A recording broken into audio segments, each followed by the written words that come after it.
As I expect that immigration reform legislation will follow regular order, it is important that this committee carefully examine the proposals that have been offered. Thus, we will today turn to S-744, the omnibus immigration reform being considered by the Senate. The drafters of S-744 promise to ensure that this is a successful permanent reform to our immigration system that will not need to be revisited. The drafters seek an end to the problem of illegal immigration for once and for all. While this is a laudable and necessary goal, their bill falls far short of achieving it.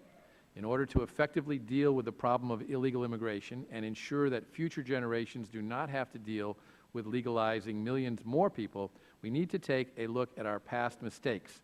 We need to ensure that we do not repeat them. President Reagan signed the Immigration Reform and Control Act, or IRCA, into law on November 6, 1986.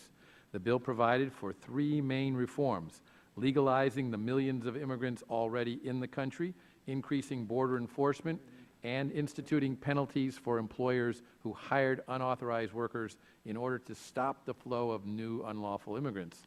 These reforms were based on the realization that if Congress simply passed a legalization program, we would simply be encouraging future illegal immigration.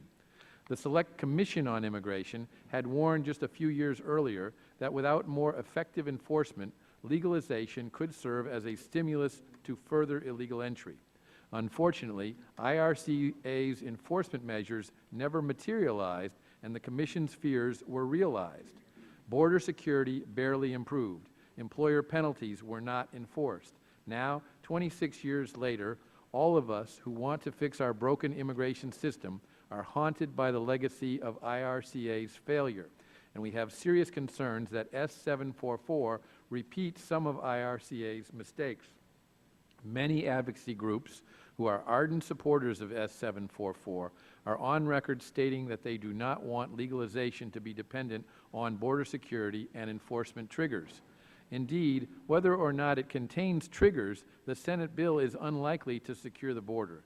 It requires DHS to simply submit a border security plan to initiate the legalization of 11 million unlawful immigrants. Without securing the border and with a simple submission of a plan, unlawful immigrants become eligible for registered provisional immigrant status.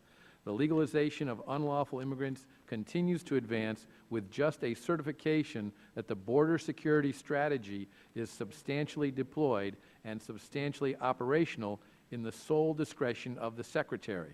Note that the strategy does not have to be complete or be even more than a fantasy. In addition, S-744 ostensibly mandates employer use of E-Verify. Now, this is a necessary element of any real immigration reform if we want to end the jobs magnet for future illegal immigration.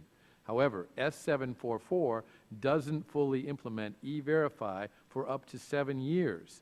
In addition, it actually forces employers to employ, pay, and train unlawful immigrants for years should they pursue never-ending baseless appeals of their E-Verify non-verifications. Further, whatever enforcement provisions are in S-744 are subject to implementation by the current administration, which fails to enforce the laws already on the books. The Department of Homeland Security is releasing thousands of illegal and criminal immigrant detainees while providing ever-changing numbers to Congress regarding the same.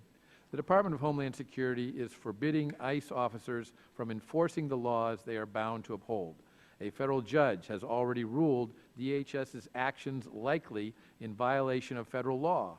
DHS is placing whole classes of unlawful immigrants in enforcement-free zones. And DHS claims to be removing more aliens than any other administration, but has to generate bogus numbers in order to do so. Ultimately, the American people have little trust where the administration has not enforced the law in the past. It will do so in the future. That is why real immigration reform needs to have mechanisms to ensure that the President cannot simply turn off the switch, any President, turn off the switch on immigration enforcement. And let me add that I do not single out the current administration because previous administrations of both parties have had similar failings. The Senate bill contains no such mechanisms. The last time Congress passed a major immigration reform bill, its goal was to start with a clean slate and then stop the flow of illegal migrants across the border. But in the years after the bill passed, illegal immigration surged. So the question remains, are we learning lessons from the past or repeating the same mistakes? While I commend the Senate for their continuing efforts to tackle the extremely difficult task of reforming our broken system, I must observe that S. 744 repeats many of the mistakes of the past.